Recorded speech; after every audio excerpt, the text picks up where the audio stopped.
자, 그리고 이제 수월관음도와 관련해서 조금만 디테일한 부분을 들어가 보도록 하겠습니다. 그래서 달 그림이 존재하는 거를 볼 수 있는데, 수월관음도 한 40여 점 중에서, 고려부라 수월관음도 한 40여 점 중에서 6점의 달 그림이 있어요. 그리고 3점에는 그냥 달만 있고, 3점에는 이제 토끼가 그려져 있습니다. 그래서 일본 개인 소장 수월관음도에 보면 오른쪽 위쪽에 달이 이렇게 표현되어 있는, 그래서 달은 실제로 그림을 그려서 수월관음도라고 하는 것을 표현하는 용도로도 쓰고, 수월관음도 안에 상징적으로 달의 요소를 녹일 수도 있고, 두 가지 중에 하나를 선택할 수 있는 거예요.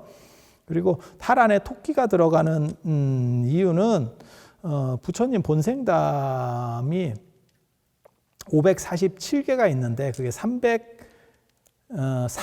아승직업 547생 동안 석가모니 부처님께서 보살도를 닦아요. 그래서 이타행을 하시고 나서 깨달음을 얻으시게 되는 건데, 그 중에서 316번째 본생담의 전생 이야기에 토끼 전생이 있습니다. 그 내용을 보면 원숭이하고 승냥이하고 수달하고 토끼가 친구였었대.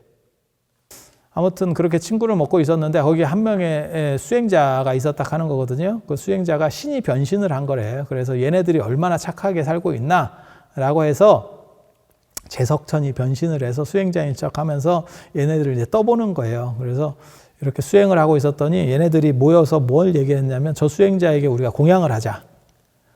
뭐 공양물을 올리자. 라고 해서 원숭이는 과일을 따다 주고, 그 다음에 수달은 물에서 나는 것들을 가지고 오고, 승냥이도 먹을 걸 잡아서 이제 갖다 주고, 이랬는데 토끼는 아무것도 가지고 간 게 없대. 그래서 토끼 너는 뭐야? 이랬더니 불을 피워달라. 이렇게 얘기를 했대요. 불을 피워달라.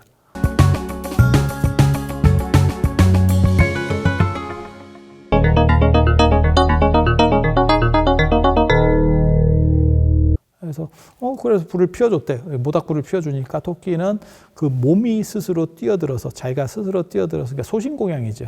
그냥 내 몸을 먹어라. 이렇게.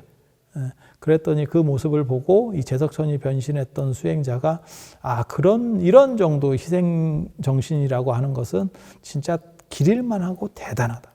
이렇게 해서 그 토끼를 먹은 게 아니고 그대로 들어가지고 달에다가 꽂아 넣어줬대.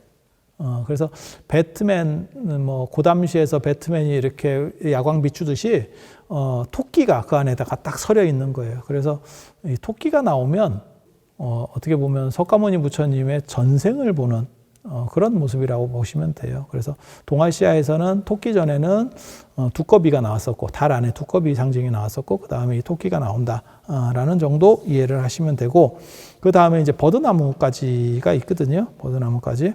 대나무 상징은 말씀을 드렸고, 그 다음에 염주도 얘기, 수정염주 얘기도 말씀을 드렸고, 선제동자하고 해상용왕 용녀 이야기도 해드렸고, 그리고 버드나무까지.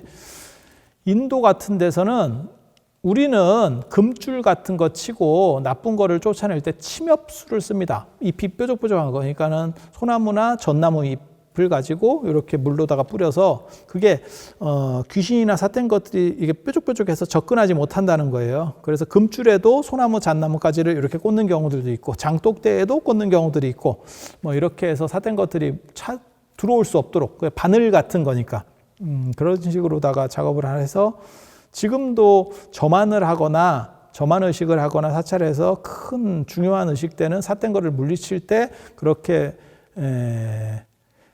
향수를 그 침엽수를 가지고 이렇게 뿌리면서 합니다. 그리고 이렇게 하는 게 사실은 천수경에도 있죠.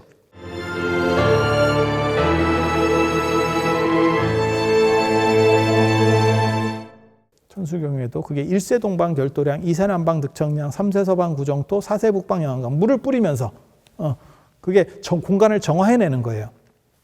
그런데 인도에는 당연히 소나무, 전나무가 안 살겠죠. 거긴 더운 지역이니까. 그래서 그것을 대체하는 나무가 버드나무예요. 그래서 버드나무는 두 가지로 쓰입니다. 하나는 버드나무가 나무가 좀 부드러워요. 그래서 씹어가지고 옛날에는 칫솔로 썼었어요. 그래서 양치질 할 때 그게 버드나무 양자예요. 그리고 치목이라고 하는 거고, 그러니까 버드나무를 잘라놓은 걸 치목이라고 하는 거고, 그걸 씹어가지고 부드럽게 섬유질을 부드럽게 한 뒤에 이렇게 하면 그게 이빨을 닦는 거예요. 이빨을 닦는 거. 그리고 이빨을 이렇게 닦는 게 아니고 옛날에 이렇게 세워서 이렇게 닦았어요. 그리고 나서 그거를 또 잘라내고 또 씹어가지고 또 부드럽게 해서 또 쓰고 이렇게 했었거든요. 그리고 또 하나가 이제 이 부정한 것들을 쫓아낼 때 요 버드나무 물을 가지고 이렇게 뿌리는 거예요. 그래서 버드나무라는 건 삿된 것들을 물리친다. 그래서 정병을 감노병이라고도 하거든요. 그래서 거기다가 보통 때는 꽂아서 버드나무를 키우고 있다가 나쁜 것들이 있으면 이렇게 해서 물리치는 그런 용도라가 씁니다.